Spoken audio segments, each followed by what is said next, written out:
So చూడమ్మా, comprehension passages మనకి prose అయిపోయింది, సప్లిమెంటరీ అయిపోయింది. నెక్స్ట్ ఏటేమో pomps.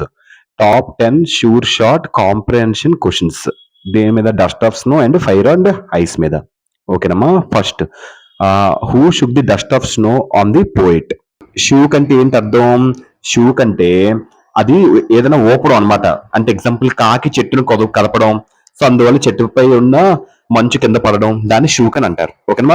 Who shook the dust of snow on the poet. So ఈ ఒక పోయం లో ఒక రోజు కవి చాలా బాధగా కూర్చుంటారు అనమాట. అప్పుడు ఒక కాకి ఒక హెమ్లాక్ చెట్టుని ఊపుతుంది అనమాట. దాన్ని షూక్ అని అంటారు. ఈ ఒక చిన్న ఒక ఇన్సిడెంట్ వల్ల కవి మనసు మారిపోతుంది. అతని బాధ తగ్గి అతడు సంతోషంగా అతనికి అనిపిస్తుంది. సో చిన్న చిన్న మంచి సంఘటనలు కూడా మన మూడ్ ని మార్చగలవు. జీవితంలో చిన్న ఆనందాలే పెద్ద మార్పుని తెస్తాయి. సో కాకి చెట్టును కుదిపింది. సో మంచు కింద పడింది. So from which tree did the dust fall. A tree నుంచి ఈ యొక్క డస్ట్ అనేది కింద పడింది? ఏ ట్రీ నుంచి అది? Hemlock tree. అంటే కాకి ఒక హెమ్లాక్ చెట్టును ఊపింది, అందుకే ఆ చెట్టుపై ఉన్న మంచు ఈ యొక్క పోయిట్ పై పడింది. హెమ్లాక్ ట్రీ అంటే ఏంటి? అదొక విషపూరితమైన చెట్టు అనమాట. Poisonous tree. బ్యాడ్ ఇన్సిడెంట్స్ కోసం చెప్పేది hemlock tree. So what did the dust of snow change? మంచు ఒక డస్ట్. ఈ యొక్క మంచు ఒక డస్ట్ ఏది మార్చింది? ఓకేనమ్మా. సో ఏది మార్చిందంటే ఏది మార్చింది అక్కడ? పోయిట్స్ ఒక మూడ్ మార్చింది. కవి యొక్క మానసిక పరిస్థితిని మార్చింది. అతని బాధ పోయి సంతోషంగా మారాడు. What was the poets mood before? Sad and gloomy. దీనికి అర్థం ఏంటంటే అమ్మా, ఆ పోయిట్ ఒక మూడ్ ముందు ఎలా ఉండేది? చాలా సాడ్ అండ్ గ్లూమీ. అంటే సాడ్ అంటే బాధగా, గ్లూమీ అంటే దిగులుగా, బాధగా దిగులుగా, ఆనందం లేకుండా ఉండడం. ఓకేనమ్మా. Done. What happen after the dust fell? ఆ మంచు ఒక డస్ట్ పోయిట్ ఒక మొహం మీద పడగానే ఏం జరిగింది? అతని మూడ్ ఒకసారి is mood became happy. So కవి మానసిక దుఃఖాన్ని పోయి సంతోషంగా మారింది కవికి. అతను బాధ పోయి ఆనందంగా అయిపోయాడు. సో ఈ 5 క్వశ్చన్స్ లో పక్కా ఒక 3-2 పక్క పడతాయి, చూసుకోండి. So next, fire and ice. So what does the fire stands? అసలు ఫైర్ అండ్ ఐస్ పోయం అంటే ఒక షార్ట్ గా చెప్తారు. ఫైర్ అండ్ ఐస్ అనేది ప్రపంచం ఎలా నాశనం అవుతుందో కవి చెప్తాడు. కొంతమంది ప్రపంచం అగ్గి వల్ల నాశనం అవుతుందని అంటారు. ఇంకొకరు కొంతమంది మంచు వల్ల అంటారు. సో కానీ కవి వీటిని భావాలుగా ఉపయోగించాడు. ఫైర్ అంటే అగ్ని, కోరిక, ఆశ, లోభం. ఐస్ అంటే మంచు, ద్వేషం, కోపం, క్రూరత్వం. ఇది లెసన్ స్టోరీ. ఇప్పుడు ఆన్సర్కి వెళ్తాం. So what does fire stands for? Fire అంటే ఏంటి? ఇక్కడ ఫైర్ దేనికి స్టాండ్ ఫర్ అవుతుంది? డిజైర్, కోరికల కోసం ఫైర్ అనేది అవుతుంది. What does ice stands for? Ice దేనికి? అసహ్యం, హేటెడ్ కోసం. ఓకే, ద్వేషం కోసం ఐస్ చెప్తుంది. So what can end the world according to the poet? Poet ప్రకారంగా ఏది ప్రపంచాన్ని నాశనం చేస్తుంది? ఏది నాశనం చేస్తుంది? సో రెండు, ఫైర్ ఆర్ ఐస్ రెండు కూడా. సో కవి ప్రకారం అగ్ని కోరికలు లేదా మంచు ద్వేషం వల్ల కూడా నాశనం కావచ్చు. What does the poet support first? Poet దేన్ని ఫస్ట్ సపోర్ట్ చేస్తున్నాడు? ఫైర్ ని పోయిట్ సపోర్ట్ చేస్తున్నాడు. Why does fire destroy the world? Fire ఎందుకు ప్రపంచాన్ని నాశనం చేస్తుంది? ఎందుకంటే బికాస్ ఆఫ్ డిజైర్. సో ఎందుకంటే అగ్ని ప్రపంచాన్ని నాశనం చేస్తుంది. ఎందుకంటే కోరికలు, డిజైర్స్, మనుషులు దానికి లోబడిపోతారు. సో స్వార్థంగా చేసేస్తాయి కోరికలు. Because of desire fire destroy the world. ఇవమ్మ top 10 dust of snow and fire and ice నుంచి క్వశ్చన్స్. వీటి నుంచి పబ్లిక్ పడే ఛాన్స్ ఉన్నాయి. వీటి ఒక డాక్యుమెంట్ పెడతాను, రాసుకోండి. Thank you. Top 10 sure short comprehension questions అమ్మా. ఏ టైగర్ ఇన్ ద జూ. ఓకేనమ్మా. ఫస్ట్ ఈ లెసన్ చెప్తాను షార్ట్ గా, అప్పుడు మీకు ఈ ప్యాసెజ్ ఈజీగా అర్థమవుతుంది. ఫస్ట్ స్టోరీ ఏంటంటే అమ్మా, జూలో ఉన్న పులి తన యొక్క స్వేచ్ఛ కోల్పోయింది. సో ఎందుకంటే అది అడవిలో ఉండే పులి కంటే చాలా ఒక బందీగా ఉంటుంది. కవి చూపించేది ఏంటంటే జంతువుల స్వేచ్ఛ ఒక విలువ ని చూపిస్తున్నారు. అంటే దాన్ని స్వాధీనం చేస్తే జంతువులు ఎలా బాధపడతారు, దానికోసం ఉంటది ఈ లెసన్ జంతువులు స్వేచ్ఛతో జీవించడం మంచిది. జంతువులను పట్ల మానవులు స్వాధీనం చేసుకోకూడదు, వాళ్ళని కంట్రోల్ పెట్టకూడదు. సో అది జంతువులు కష్టపడకూడదు. దాని మీద ఒక లెసన్ ఉంటది. ఓకేనమ్మా. Where is the tiger kept? Tiger ని ఇక్కడ ఈ లెసన్ ఎక్కడ పెడతారు? ఇన్ ఎ కేజ్ లో టైగర్ ని పెడతారు. ఓకేనమ్మా. How does the tiger walk? Tiger ఎలా నడుస్తుంది ఆ కేజ్ లో? Tiger in a quiet rage. అంటే పులి చాలా నిశ్శబ్దంగా కోపంగా నడుస్తుంది, చాలా నిశ్శబ్దంగా నడుస్తుంది. అంటే అది కోపంగా ఉన్న ఆ చాలా సైలెన్స్ గా నడుస్తుంది. ఓకేనమ్మా. What are the tiger stripes compare to? Stripes అంటే చారలు, మచ్చలు అంటారు కదా, దాని పులి మీద ఉండేది. సో దేంటివి? Bright bars. పులి రేఖలు అంటే స్ట్రైప్స్. దేని కంపేర్ చేస్తున్నారంటే బ్రైట్ బార్స్. అంటే పులి జూలో చాలా బందీగా ఉందని చూపించడం. దాన్ని బ్రైట్ బార్స్ అని అంటారు. ఓకేనమ్మా. బ్రైట్ బార్స్ అంటే ఊసలు, గట్టిగా ఉన్న ఊసలు, జైలు ఊసలు. సో పులి ఒక చార్లు దేంతో కంపేర్ చేస్తున్నారు? బ్రైట్ బార్స్ తో కంపేర్ చేస్తున్నారు. పులి రేఖలు ప్రకాశవంతమైన బార్లతో, బ్రైట్ బార్స్ తో కనిపిస్తున్నాయి. సో పులి జూలో చాలా కేజ్డ్ గా ఉంది, కానీ అది సహజంగా అడవిలో స్వేచ్ఛగా ఉండే జంతువు. సో అందువల్ల పులి స్వేచ్ఛ కోల్పోవడం మరియు సున్నితమైన దాని యొక్క కోపం కూడా చూపించడానికి ప్రయత్నించింది. యాంగ్రీ, చాలా సైలెన్స్ దాని కోపం కూడా చూపించడానికి ప్రయత్నించింది. What does the tiger stare at? Stare అంటే కళ్ళు పెద్ద చేసి చూడడం. సో పులి ఏవి కళ్ళు పెద్ద చేసి చూసింది? ఏం చూసింది?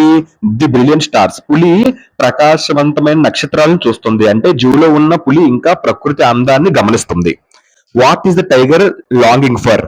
ఈ క్వశ్చన్ కి అర్థం ఏంటంటే అమ్మా, ఏంటి టైగర్ బాగా ఎక్కువగా వెతుకుతుంది? ఏంటి వెతుకుతుంది? పులి స్వేచ్ఛ కోసం, ఫ్రీడమ్ కోసం వెతుకుతుంది. సో అంటే జూలో బందీగా ఉంది, అలా కాకుండా అడవిలో స్వేచ్ఛగా ఉండాలని కోరుకుంటుంది. Where should the tiger be according to the poet? Poet ప్రకారంగా టైగర్ ఎక్కడ ఉండాలి? ఇన్ ద జంగల్, అడవిలో ఉండాలి.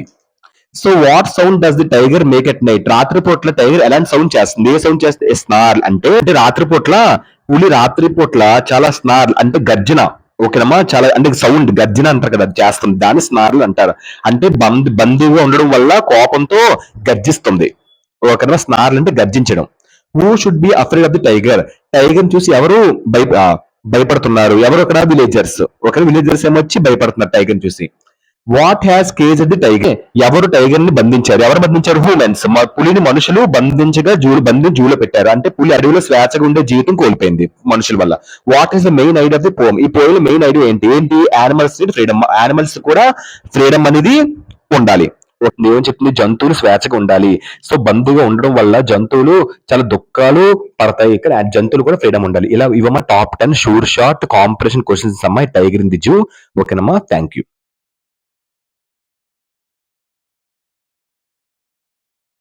కాంపిటీషన్ క్వశ్చన్స్ అమ్మా. How to tell wild animals కోసం అంటే పాఠంలో వివిధ అడవి జంతువులు ప్రవర్తన గురించి చెప్పబడుతుంది ఒక పోమ్.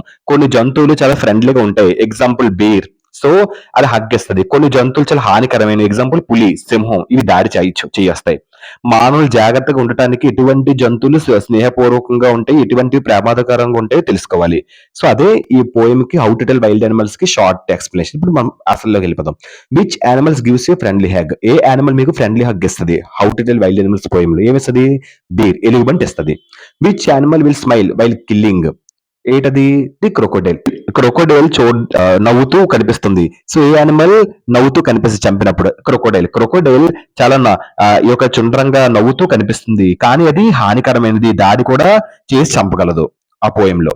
Which animal is known by its roar? The lion. So సింహం ఆ సింహం దాని యొక్క గొంతు గర్జన కోసం తెలిసి ఉంటది, కానీ అది చాలా శక్తి మరియు బలాన్ని కూడా చూపిస్తది. ఓకేనమ్మా. సో గర్జించడానికి ఏ యానిమల్? The lion. అలా which animal leaps on you? ఏంటది? ఇది టైగర్. అంటే దీనికి అర్థం ఏంటంటే అమ్మా, పులి తక్షణమే లీప్ అంటే ఏంటి? దూకడం అనమాట. ఓకేనమ్మా. సో ఏ యానిమల్ మన మీదకి దూకుతది? ఏ యానిమల్ దూకుతుంది? పులి వెంటనే దూకి మనపై దాడి చేస్తది. సో అది అడవి జంతువు, హానికరమైనది. Which animal has black stripes on yellow skin? Yellow skin మీద నల్లటి చారలు, మచ్చలు ఏ యానిమల్ కు ఉంటాయి? టైగర్ కు ఉంటాయి. Which animal has spots? ఏ యానిమల్ కి మచ్చలు ఉంటాయి? లిపోర్డ్, చిరుతపులికి ఉంటాయి. ఓకేనమ్మా. చీతా. ఓకేనమ్మా. Leopard. Which animal has no teeth to bite? ఏ యానిమల్ కి అసలు టీత్ ఉండవు కొరకడానికి? ఏంటది? Hyena. What does the poet teach in the poem? ఈ పోయం ద్వారా పోయిట్ మనకి నేర్పిస్తున్నాడు? హౌ టు ఐడెంటిఫై యానిమల్స్ మనం ఎలా అర్థం చేసుకోవాలో, ఎలా ఐడెంటిఫై చేయాలో చూపిస్తున్నారు. ఈస్ ద పోయం ఈ సీరియస్ ఆర్ హ్యూమరస్? ఈ పోయం సీరియస్ కోసం చెప్తుందా, హ్యూమరస్ కోసం చెప్తుంది? అంటే హ్యూమరస్ అని, నవ్వు కోసం, హాస్యం కోసం చెప్తుంది. What is the main idea of the poem? ఈ పోయం లో మెయిన్ ఐడియా ఏంటి?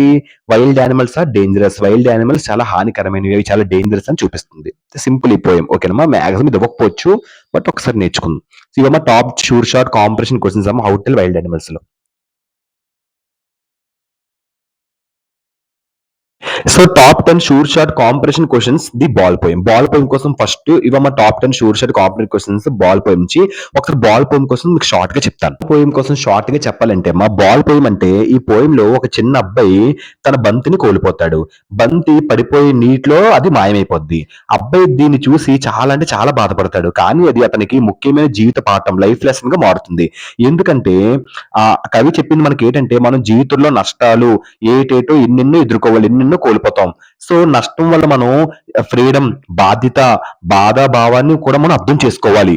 అర్థమవుతుందా? పిల్లవాడి బాల్ పోయినా పోయిందని దాన్ని అర్థం చేసుకోవాలి. అలాగే జీవితంలో కష్టాలు పడుతున్నా కష్టాలని మనం ఎదుర్కోవాలి అనే నీతిని చెప్తున్నారు. మెయిన్ మెసేజ్ ఏంటంటే మన జీవితంలో కొన్ని వస్తువులు, డబ్బు లేదా అవకాశాలు పోతూ ఉంటాయి. వాటిని కోల్పోవడం అని చెప్పి మనం బాధపడకూడదు. సో వాటిని కోల్పోవడం మనం అభివృద్ధి చెందడానికి ముఖ్యమైన ఒక అవసరం. ఓకేనా? Failure is the stepping stone to success. ఇలాంటివన్నీ ఒక నీతే చెప్పేది ఒక బాల్ పోయం. ఓకేనమ్మా? అందులో first what did the boy lose? ఈ పోయం లో ఈ యొక్క బాయ్ ఏంటి కోల్పోతాడు? తన బాల్ ని కోల్పోతాడు ఆ అబ్బాయి. Where did the ball fall? ఆ బాల్ ఎక్కడ పడుతుంది వెళ్ళి? వాటర్ లో పడిపోద్ది. How did the boy feel? ఆ బాయ్ ఎలా ఫీల్ అవుతాడు? చాలా బాధ, సాడ్ అండ్ హెల్ప్లెస్. ఏ బాయ్ ఎలా ఫీల్ అయ్యాడు అంటే అబ్బాయి ఇక్కడ, అబ్బాయి చాలా బాధగా ఫీల్ అయ్యాడు. ఎందుకంటే అతని బంతి పోయింది. మరియు హెల్ప్లెస్ ఎందుకంటే దాన్ని తిరిగి పొందలేకపోయాడు. What was the ball a symbol of? ఆ బాల్ దేనికి గుర్తు? దేనికంటే హిస్ పొజిషన్స్. అంటే అబ్బాయి అంటే బంతి ఏది గుర్తింపు అంటే, బంతి అంటే అబ్బాయికి ఒక సొంత వస్తువు లాంటిది. అంటే తన హక్కులా భావించేవాడు. ఆ బంతి పోయింది. సో ద్వారా అతను ఆ బంతిని కోల్పోయాడు. దీని ద్వారా అబ్బాయి ఏంటి నేర్చుకుంటాడు? బాధ్యత మరియు జీవిత పాఠాలు నేర్చుకుంటాడు. ఓకేనమ్మా? What did the bye learn? ఈ అబ్బాయి ఏంటి నేర్చుకున్నాడంటే, అబ్బాయి నష్టాన్ని అంగీకరించడం నేర్చుకున్నాడు. అంటే జీవితంలో కొన్ని వస్తువులు లేదా అవకాశాలు పోతాయని అర్థం చేసుకొని, సహజంగా ఆ నష్టాన్ని ఎదుర్కోవాలి ఫ్యూచర్‌లోనే ఒక నీతిని ఈ అబ్బాయి తెలుసుకున్నాడు. Accept loss. Why couldn't the ball he brought back? ఎందుకు తిరిగి తెచ్చుకోలేకపోయాడు? ఎందుకు తెచ్చుకోలేకపోయాడంటే, ఆ బంతి నీటిలో మునిగిపోయింది. శాంక్. ఓకేనా? అందుకే అబ్బాయి దాన్ని తిరిగి పొందలేకపోయాడు. What does the poet not offer the boy? ఏటి ఆఫర్ చేయలేకపోయాడు? మనీ. ఎందుకంటే కవి అబ్బాయికి డబ్బు అనేది ఇవ్వడు. ఎందుకంటే మనం లాస్ ని యాక్సెప్ట్ చేయడం నేర్పించడానికి. ఒకవేళ డబ్బు ఇస్తే మళ్ళీ ఇంకోటి కొనుక్కుంటాడు. బాల్ ఇవ్వకపోతే పోయిందని ఒక బాధపడినా ఒకవేళ పోయినా, ఒక వస్తువు పోయినా ఆ బాధ ఎదుర్కోగలన ధైర్యం నింపడం కోసమే తిరిగి మళ్ళీ డబ్బు ఇవ్వడు ఆ బాల్ కొనుక్కోవడానికి పోయిట్. Next what does the boy release? Boy ఏంటి రిలీజ్ అయ్యాడు? అబ్బాయి ఏంటి అర్థం చేసుకున్నాడంటే, అబ్బాయి అర్థం చేసుకుంటుంది ఏంటంటే, నష్టం అనేది శాశ్వతం, లాస్ ఈస్ పర్మనెంట్. ఒక్కసారి వస్తువు పోతే అది తిరిగి రావడం తప్పదు. సో అనే జీవితంలో ఒక నిజాన్ని నేర్చుకున్నాడు.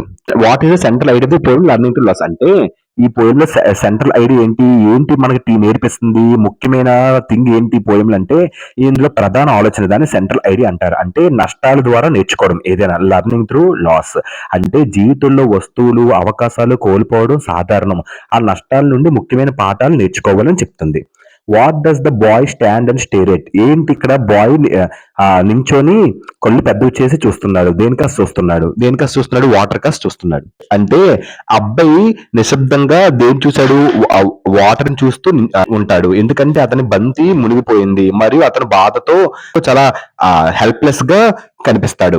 ఇదమ్మా top 10 sure shot competition questions అమ్మ. ది బాల్ పోమ్ కంపల్సరీ పోమ్ ఇచ్చే ఛాన్సెస్ ఉన్నాయి 100%. ఒకవేళ ఇస్తే నేను చెప్పే క్వశ్చన్స్ లోంచి టాప్ 10 నుంచే పక్కా ఇస్తాడు. సో వీటి ఒక డాక్యుమెంట్ పెడతాను, మీరు స్క్రీన్ షాట్ చేసుకొని రాసుకోండి. ఓకేనమ్మా? Thank you. Top 10 sure short competition questions అమ్మ అమండా నుంచి. First of all Amanda lesson అంటే మనం ఏం తెలుసుకోవాలి? ఫస్ట్ ఆఫ్ ఆల్ అమండా అంటే ఏంటి? అమండా పోయం సింపుల్ గా చెప్పాలంటే, ఈ యొక్క పోయం లో అమండా అనే ఒక అమ్మాయి గురించి చెప్తుంది. ఆమెకు చాలా కోరికలు, కలలు, ఆశలు ఉంటాయి. ఓకేనమ్మా? కొన్నిసార్లు చిన్నగా ఛాలెంజెస్ లేదా ఇబ్బందులు ఎదురవుతాయి ఆమెకి. కానీ ఆమె తన ధైర్యాన్ని కోల్పోలేదు. ఈ యొక్క పోయము ద్వారా మనకు ఏంటి నేర్పిస్తుందంటే, ధైర్యంగా ఉండాలి, పని చేయాలి, ఎప్పటికీ వదులుకోకూడదని, నెవర్ గివ్ అప్ అనే దాన్ని నేర్పిస్తుంది. ఓకేనమ్మా? సో ధైర్యం మరియు పట్టుదల ద్వారా ఏ ఏ వ్యక్తి అయినా కష్టాలు జయించడం ఈజీగా అవుతుంది. అది పోయం. ఇప్పుడు మనం ఆన్సర్స్కి వెళ్దాం. Who is Amanda? ఎవరు అమండా అంటే ఎవరు? ఏ యంగ్ గర్ల్, చిన్న అమ్మాయి అన్నమాట. ఆమెకు భవిష్యత్తు ఆశలు మరియు ధైర్యం అన్ని ఉంటాయి. Who keeps instructing Amanda? అమండాని ఎవరు ఇన్స్ట్రక్ట్ చేస్తున్నారు? ఎవరు ఇన్స్ట్రక్ట్ చేస్తున్నారు? ఆమె తల్లి. సో అమండా తల్లి ఆమెను గైడ్ చేసి ఈ యొక్క ఐడియాస్, ఇన్స్ట్రక్షన్, సూచనలు ఇస్తుంది. దీనివల్ల అమండా సరైన విలువలు నేర్చుకుంటుంది. వాట్ ఈస్ అమండా స్టైడ్ ఆఫ్? అమండా దేని చూసి అలసిపోయింది? దేనివల్ల అలసిపోయింది అమండా? Constant scolding. ఎందుకంటే అమండాని ఎల్లప్పుడూ వాళ్ళ మదర్ అస్తమాను బాధపడుతూ తిడుతూ ఉంటది. తిట్టడం వల్ల ఈ పని చేయి, ఆ పని చేయి, ఇలా కూర్చో, అలా కూర్చో అని తిట్టడం వల్ల అమండా ఫుల్ గా టైర్డ్ అయిపోద్ది. So where does Amanda want to live? Amanda ఎక్కడ ఉండాలనుకుంటుంది? ఒక నిశ్శబ్దమైన ప్లేస్ లో తను ఉండాలని అనుకుంటది. What does Amanda imagine being? ఎలా అమండా ఇమాజిన్ చేసుకుంది తనని? ఎలా ఇమాజిన్ చేసుకుంది? A mermaid. తనను ఒక సాగర కన్యలో ఊహించుకుంది.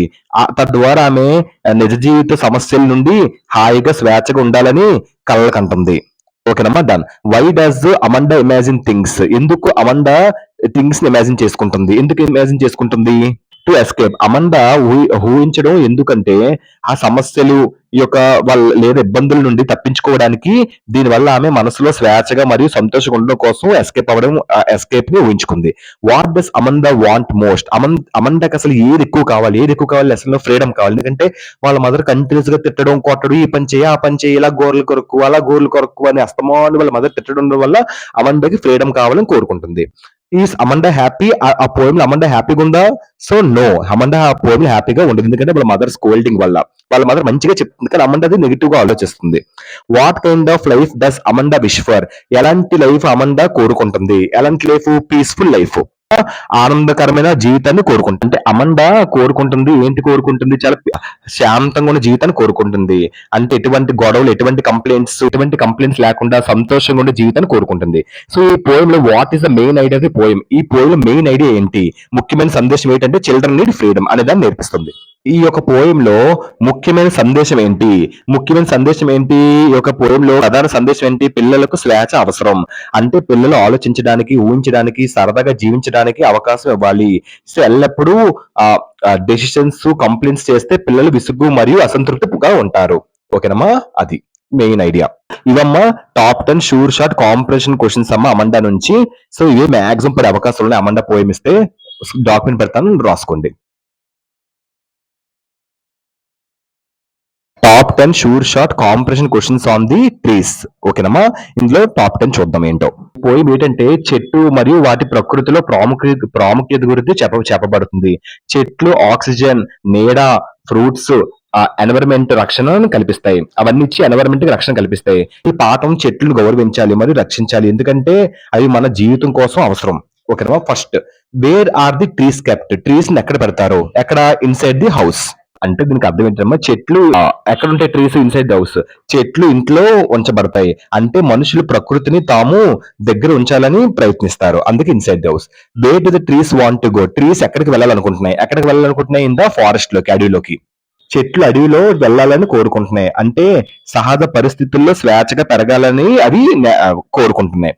What do the trees represent చేస్తారు? రీప్రజెంట్స్ అంటే ట్రీస్ ని ఎవరు అనుకుంటారు? రీప్రజెంట్ అంటే మన బదులు వేరే వాళ్ళు చేయడం, వాళ్ళని ప్రతినిధులు అంటారు. ఓకే, మన ప్లేస్ లో వేరే వాళ్ళని పెట్టడం, దాన్ని రీప్రజెంట్. అలాగే ట్రీస్ ని ఇక్కడ ఎవరిని పెడుతున్నారు? ట్రీస్ ప్లేస్ లో పీపుల్ ని. ఈ పోయంలో చెట్లు పీపుల్ ని సూచిస్తున్నాయి. అంటే చెట్లకు అవసరమైన స్వేచ్ఛ మరియు పెరుగుదల స్థలం మనుషులకు కూడా అవసరం. ఓకేనమ్మా, అందుకే పీపుల్ ని రిప్రజెంట్ చేస్తుంది ట్రీస్ ఇక్కడ. What is the forest symbol of? Forest ని దేనికి సింబల్ గా చూస్తున్నారు ఇక్కడ? ఫ్రీడమ్. ఎందుకంటే ఇక్కడ ఈ యొక్క పోయంలో అడవిని స్వేచ్ఛగా సింబల్ గా చూపిస్తుంది. ఎందుకంటే చెట్లు లేదా మనుషులు కంట్రోల్ లేకుండా స్వేచ్ఛగా పెరగాలనే ఒక ప్రదేశం కానీ ఫారెస్ట్ ని సింబల్ గా చేసుకుంది. ఫారెస్ట్ ని ఫ్రీడమ్ గా అనుకుంటుంది. Why are the trees moving out? Trees ఎందుకు బయటకు వెళ్తున్నాయి? ఎందుకంటే టు బి ఫ్రీ అవ్వడం కోసం. చెట్లు కదులుతున్నాయి ఎందుకంటే అవి స్వేచ్ఛ పొందాలి. అంటే దాన్ని టు బి ఫ్రీ, స్వేచ్ఛ పొందాలని కోరుకుంటున్నాయి. అంటే అవి ఈ సహజ వాతావరణంలో అడవిలో తిరిగి చేరాలని కోరుకుంటున్నాయి. అందుకు. What do the roots do? Roots ఏం చేస్తున్నాయి? రూట్స్ ఏం చేస్తున్నాయి ఇక్కడ? ఫ్లోర్ ని బ్రేక్ చేస్తుంది. సో చెట్లు రూట్స్ ని తింటున్నాయి. అంటే చెట్లు రూట్స్ ఏం చేస్తున్నాయి? ఫ్లోర్స్ ని తినేస్తున్నాయి. సో చీల్చేస్తున్నాయి, బ్రేక్ చేస్తున్నాయి. Who is the poet? ఈ యొక్క పోయిట్, ఈ ట్రీస్ అని రాసింది ఎవరు రాశారు? అడ్రియన్ రిచ్ అతను రాశారు. ఓకేనమ్మా, గుర్తుపెట్టుకోండి. What is the tree struggle? Trees దేనికోసం స్ట్రగుల్ అవుతున్నాయి? దేనికోసం? స్వేచ్ఛ కోసం ట్రీస్ ఇక్కడ స్ట్రగుల్ అవుతున్నాయి. అంటే ట్రీస్ ని మనుషులుగా పోలుస్తున్నారు కదా, మనుషులు ఫ్రీడమ్ కోసం స్ట్రగుల్ అవుతున్నారని. What does the poet want to show? ఈ లెసన్ లో పోయిట్ దేటి మనకు చూపిస్తున్నారు? Nature need space. సో అంటే దీనికి అర్థం ఏంటంటే అమ్మా, కవి చూపించాలనుకుంటుంది ప్రకృతి స్థలం అవసరమని. నేచర్ నీడ్స్ స్పేస్ అంటే చెట్లు మరియు ప్రకృతి కట్టుబడితే రెండు కలిసి ఉంటేనే సరిగ్గా పెరగగలవు. ఓకేనమ్మా, అప్పుడు అవి స్వేచ్ఛగా విశాలంగా ఉంటాయి, స్వేచ్ఛగా పెరుగుతాయి అని చెప్తున్నారు. అది ఈ పోయం మనకి నేర్పిస్తుంది. Next 10th one. What is the central idea? ఏంటది? Freedom is necessary. కవి ప్రధాన భావం, సెంట్రల్ ఐడియా ఏంటి అంటే ఫ్రీడమ్ ఈస్ నెసరీ, స్వేచ్ఛ అవసరం. అంటే ఓకేనమ్మా, అంటే చెట్లు, ప్రకృతి లేదా మనుషులు ఈ ముగ్గురు కూడా స్వేచ్ఛగా పెరగడానికి, సంతోషంగా ఉండడానికి స్వేచ్ఛ అనేది అవసరం. అందుకే ఫ్రీడమ్ ఈస్ నెసరీ అనే ఒక దాన్ని సెంట్రల్ ఐడియా. సో ప్రధాన భావం ఇవమ్మా top 10 sure shot competition questions compulsory పడే అవకాశాలు ఉన్నాయి. వీటి యొక్క డాక్యుమెంట్ పెడతాను, మీరు స్క్రీన్ షాట్ చేసుకోండి. Thank you. Top 10 sure shot competition questions అమ్మా, the tale of Custard the dragon. So ఈ పోయం నుంచి టాప్ 10 షూర్ షాట్ క్వశ్చన్స్ నేర్చుకుందాం. First the tale of Custard the dragon కోసం మనం ఒక్కసారి షార్ట్ గా చెప్తే అప్పుడు మీకు ఈజీగా అర్థమవుతుంది. ఫస్ట్ ఆఫ్ ఆల్ అంటే ఈ కథలో అసలు యాక్చువల్ గా ఒక కస్టర్డ్ ఒక చిన్న డ్రాగన్, దాని పేరు కస్టర్డ్ అంటారనమాట. కస్టర్డ్ తన గురించి ధైర్యంగా అనిపించుకునేలా, కస్టర్డ్ ధైర్యం ఎక్కువ కానీ ఎప్పుడు కూడా అలాగా ప్రూవ్ చేసుకోదు. సమయం వచ్చినప్పుడు అది ప్రూవ్ చేసుకుంటది. కుటుంబంలోని ఇతర జంతువులు ధైర్యవంతులుగా చూపిస్తారు కానీ సమస్య వచ్చినప్పుడు వాళ్ళు భయపడతారు. కానీ కస్టర్డ్ అలా కాదు, నిజమైన ధైర్యాన్ని ప్రదర్శించి బలమైన జంతువుల కంటే నిజంగా ధైర్యవంతుడిలా చూపిస్తారు లాస్ట్ లో. అది ఈ పోయం ఒక short content. First who is custard, ఈ లెసన్ లో కస్టర్డ్ ఎవరు ఏ పెట్ డ్రాగన్. కస్టర్డ్ అనేది బెలిండా కుటుంబానికి చెందిన ఒక డ్రాగన్ అన్నమాట. హూ ఓన్ ది కస్టర్డ్, ఎవరు బెలిండా. ఓన్డ్ అంటే యజమానిగా, ఓకేనమ్మా. సో బెలిండా కస్టర్డ్ యజమానిగా ఉంటది ఆ పోమ్ లో, ఎందుకంటే ఆ కస్టర్డ్ ను చూసుకుంటది అండ్ ప్రేమతో గౌరవిస్తది Belinda. What was Belinda called, brave. బెలిండాకి ధైర్యవంతురాలిగా అని పిలుస్తారు, ఓకేనమ్మా. సో అంటే ఆమె ప్రమాదాన్ని ఎదుర్కొనే ధైర్యం, జాగ్రత్త మరియు తన పట్ల ప్రేమను చూపుతుంది. Why was custard called cowardly, ఎందుకంటే ఈ వాంటెడ్ సేఫ్ కేస్. అందుకో దీనికి అర్థం ఏంటంటే ప్రమాదం నుండి భయపడేవాడు అస్తమాను కూడా. సో అండ్ సురక్షితమైన ఒక కేజ్ లో ఉండాలని ఎప్పుడు అడుగుతూ ఉండేవాడు, అందుకని కస్టర్డ్ ని అక్కడ కవర్డ్లీగా పిలుస్తారు. హూ కేమ్ టు అటాక్, ఎవరు అటాక్ చేయడానికి వస్తారు, ఎవరు వస్తారు అటాక్ చేయడానికి. పైరేట్ అంటే సరుకు దోచడానికి లేదా నష్టం చేయడానికి వచ్చిన ఒక వ్యక్తి, అతని పైరేట్, ఓకేనమ్మా. Done. How did custard fight the pirate, so custard pirate తో ఎలాగా యుద్ధం చేసింది, ఎలా ఫైట్ చేసింది, ఎలాగా చాలా ధైర్యంగా ఫైట్ చేసింది. అంటే దీనికి అర్థం ఏంటంటమ్మా, సో చాలా ధైర్యంగా చేసింది, ఎందుకంటే మొదట ఫస్ట్ కస్టర్డ్ డ్రాగన్ చాలా భయస్థలాగా చూపిస్తారు. కానీ సమయం వచ్చినప్పుడు ఈ యొక్క కస్టర్డ్ ముందుకు వస్తుంది. పైరేట్ వచ్చినప్పుడు ధైర్యంగా పైరేట్ తో పోరాడి నిజమైన ధైర్యాన్ని చూపించి ట్రూ హీరోగా చూపుతారు లాస్ట్ లో కస్టర్డ్ ని. What did custard breathe, custard ఏటి బ్రీత్ వదులుతుంది, ఫైర్. డ్రాగన్ కాబట్టి ఏటి వదులుతుంది, బ్రీత్ చేస్తుంది, ఏటది ఫైర్, ఓకేనమ్మా. దీనివల్ల అతను పైరేట్ పై ధైర్యంగా పోరాడి అందరిని రక్షిస్తాడు. హూ కిల్ ది పైరేట్ ఎవరు చంపుతారు, కస్టర్డ్ చంపుతారు. How did others behave after the boasted, అంటే కస్టర్డ్ పైరేట్ పై ధైర్యంగా పోరాడిన తర్వాత ఇతర జంతువులు, అదర్ పెట్స్ మిగతా ఉన్నారు కదా, వాళ్ళందరూ కూడా ధైర్యవంతంగా చాలా పొగుడుతారు అనమాట. బోస్టెడ్ అంటే ఏంటి, చాలా పొగుడుతారు, ప్రోత్సహించి పొగుడుతారు కస్టర్డ్ ని మిగతా పెట్స్ తర్వాత. What is the main idea, ఈ కథలో మెయిన్ ఐడియా ఏంటి, ముఖ్యమైన గమనిక ఏంటి. So true courage is quite, ఈ కథలో ప్రధాన భావం, మెయిన్ ఐడియా ప్రధాన భావం ఏంటంటే నిజమైన ధైర్యం చాలా, ట్రూ కరేజ్ ఎప్పుడు కూడా చాలా నిశ్శబ్దంగా ఉంటుంది. అంటే నిజమైన ధైర్యం ప్రదర్శించుకోవడానికి, గర్వపడడానికి కాదు. నిజమైన ధైర్యం సమయం వచ్చినప్పుడు చూపించాలి, దాన్ని అహంకారంగా చూపించకూడదు. అది ఎప్పుడు అవసరం వస్తే అప్పుడు చూపించాలి, తప్పని సమయంలో మాత్రమే దాన్ని బయట పెట్టాలి అనే దాన్ని ఒక మెయిన్ ఐడియాగా ఒక లెసన్ ద్వారా మనం తెలుసుకోవచ్చు. The tale of Custard the dragon. ఏమన్నా sure shot top 10 competition questions ఈ పడే ఎగ్జామ్ లో అవకాశం ఉంది. సో ఒకసారి దీన్ని ఒక డాక్యుమెంట్ పెడతాను, రాసుకోండి. షూర్ షాట్ కాంపిటీషన్ క్వశ్చన్స్ అమ్మా ఫ్రమ్ యాన్ గ్రిగోరీ నుంచి. So first of all lesson కోసం మీకు చెప్తాను, ఇప్పుడు మీకు ఈజీగా అర్థమవుతుంది. యాన్ గ్రిగోరీ యొక్క లెసన్ ఏంటంటే, యాన్ గ్రిగోరీ చాలా అందంగా ఉంటది కానీ జీవితంలో కవి అందమే ముఖ్యం కాదని చెప్పడం. ఎందుకంటే మెయిన్ మెసేజ్ ఏంటంటే నిజమైన ప్రేమ బయటికి అందం కోసం కాదు, మనసు, ధైర్యం, క్యారెక్టర్, విలువలను, వ్యక్తిని ప్రేమించాలి. లైఫ్ లెసన్ ఏంటంటే మనం వ్యక్తిని బయట నుండి కాకుండా లోతుగా చూడాలి అనే దాన్ని ఈ మెయిన్ ఐడియా అంటే. యాన్ గ్రిగోరీ అంటే బయట అందం తాత్కాలికంగా టెంపరీగా ఉంటది, క్యారెక్టర్, గుణం, మనసు జీవితాంతం ఉంటాయి, ఓకేనమ్మా.